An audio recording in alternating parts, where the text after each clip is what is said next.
in romantic partnership, that is where our youngest wounds show up the most. Which is why a lot of people say, like, in my work, I feel like, yeah, I got this, and I feel clear with my friends. And then you get into a relationship and you're like, oh my gosh, what's happening? What's all this? It's totally different. Whoa, what's all this stuff? Because that's the beautiful sacred container where these things need to be resolved. They can only be resolved in a romance. Some of them can only be resolved in a romantic relationship because nothing replicates our childhood as much or is enough of a match. And so this is where a young parts show up, which is why I then don't see my loving partner who would never do anything unkind to me. And this isn't an example from my own life, but it could be. I have my own examples. But what I then see is this really dangerous adult. And I don't feel like an adult. I feel like a little girl who has no power, no agency. And then what those little parts do is they either, one, they take on the role they had to as a child.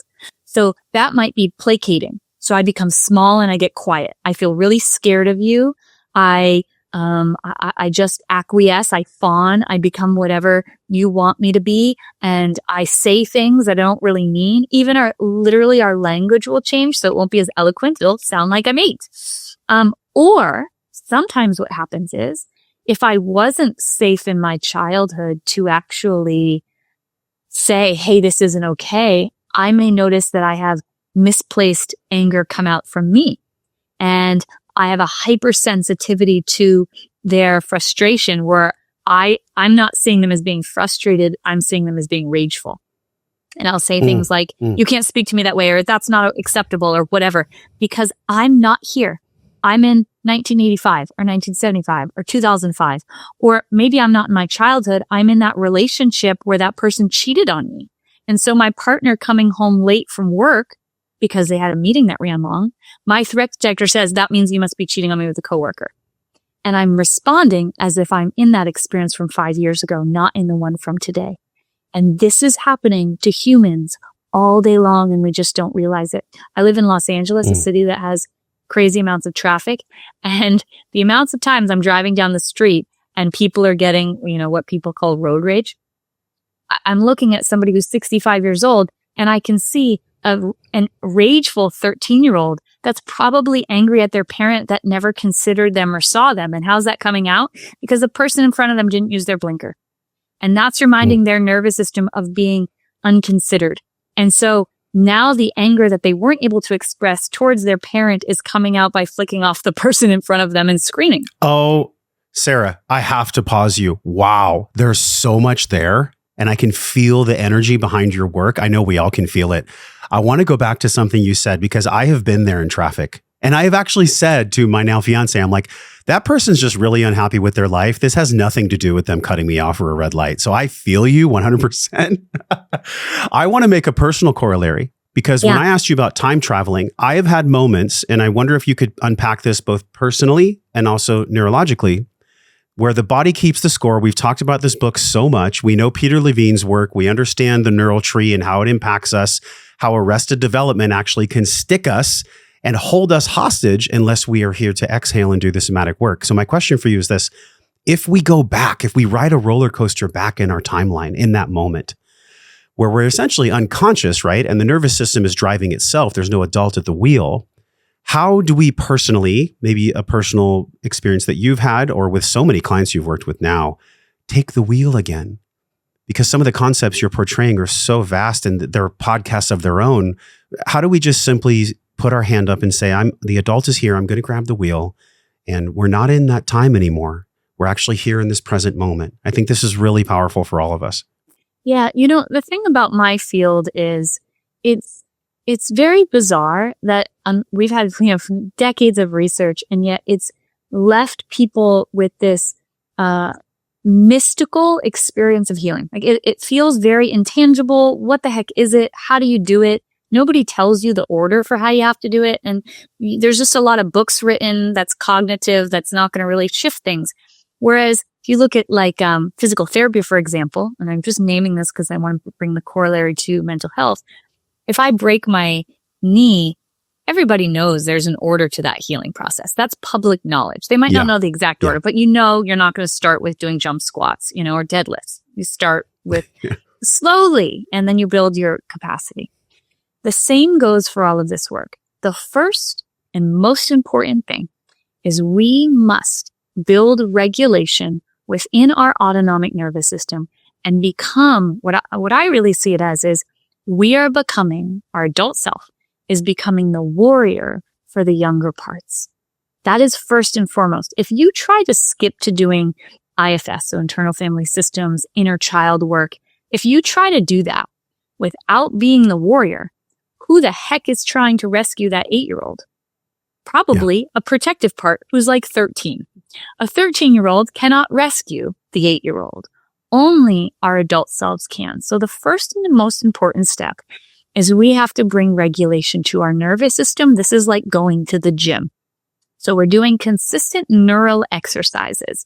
These are moments that support me to come closer into what we're calling what's called our ventral vagal complex. You can literally think of it like a rep at the gym. So if I do some box breathing, bilateral stimulation, controlled eye movement, tapping, feeling your feet on the earth, putting music on and dancing, shaking, jumping on a rebounder, going for a walk, which is bilateral stimulation, safe self-touch, safe touch with others. These are just some ways to bring regulation.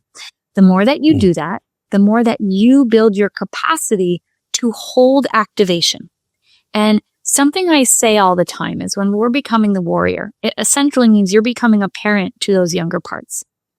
And one of the important qualities of a parent is to not be scared of your child scared.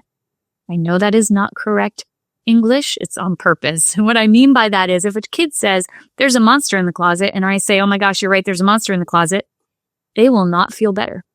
Now, if a kid says there's a monster in the closet, and I feel afraid, but I say, you're fine, everything's fine, they know that you do not feel fine because they can read your nervous system.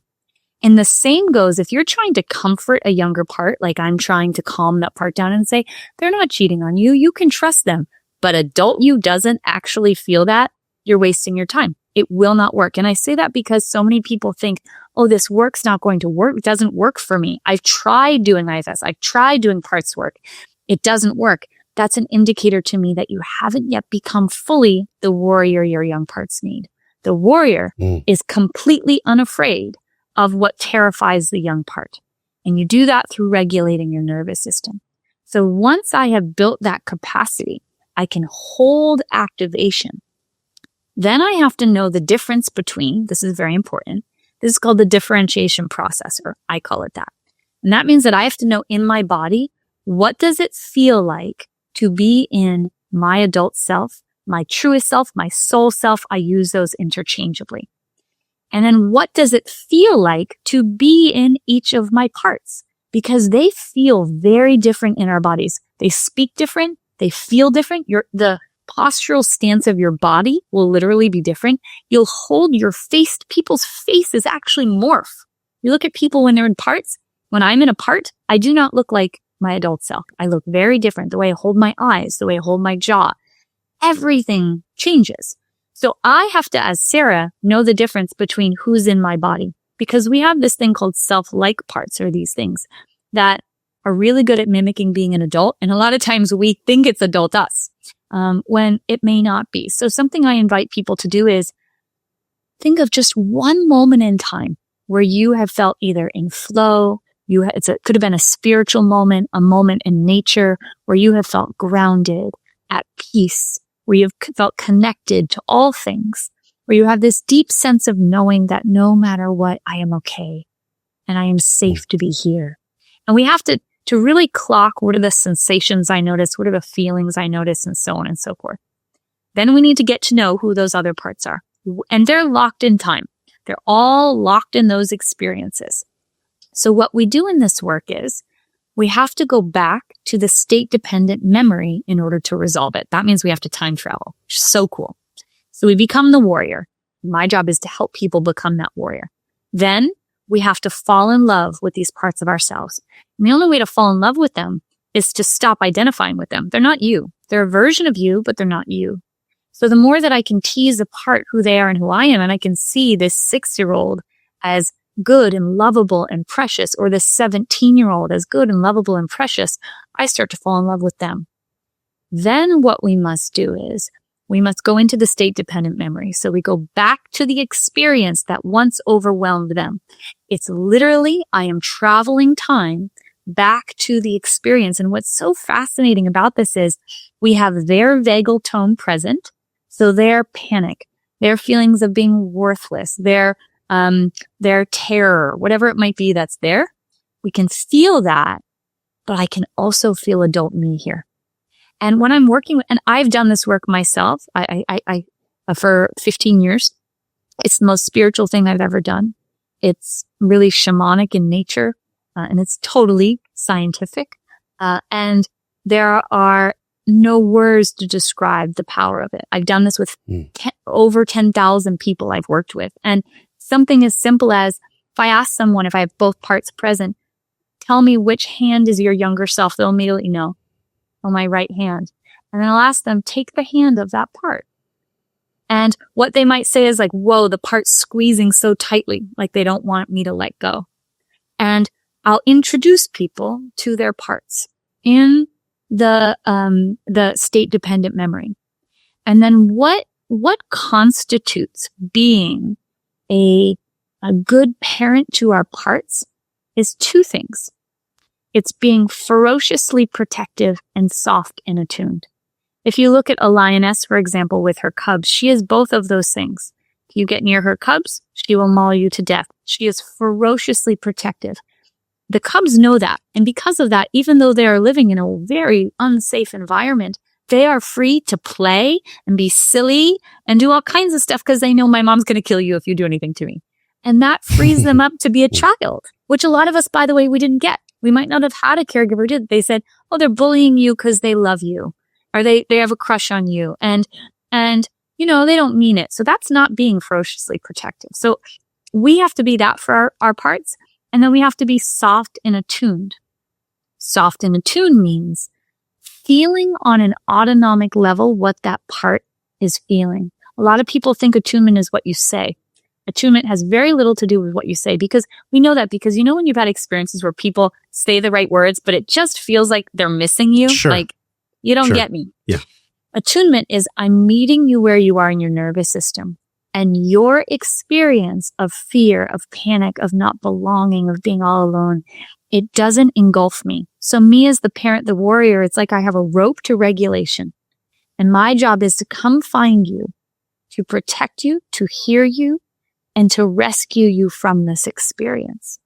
And when we do that, we actually, it's called completing the incomplete experience. It gets marked in our psyche as over. And to our bodies and to our psyche, that experience is now different. And the past actually becomes the past instead of a perpetual present. I had for myself, I was sexually abused most of my childhood, and by multiple people, but this happened over years inside of my home.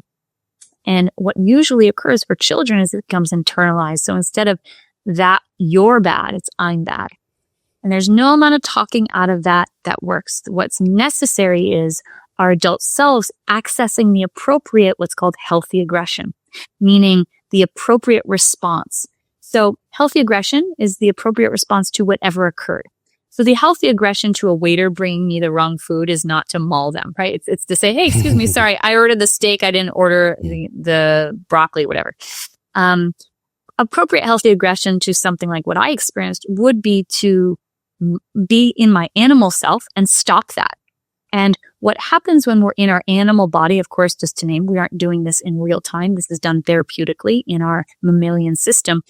For me, that was, whoa, my hands are wanting to strangle this person, or to shred them into pieces to make it stop. Now, when that was completed, it was marked as complete in my psyche. And it was what remediated the shame. No longer what was it internalized. I was able to externalize it. And from that moment on, after doing that work, the shame was dissipating until it was totally gone. Whoa. If you enjoyed that one you just saw, you will love this one on the screen. Click it and enjoy.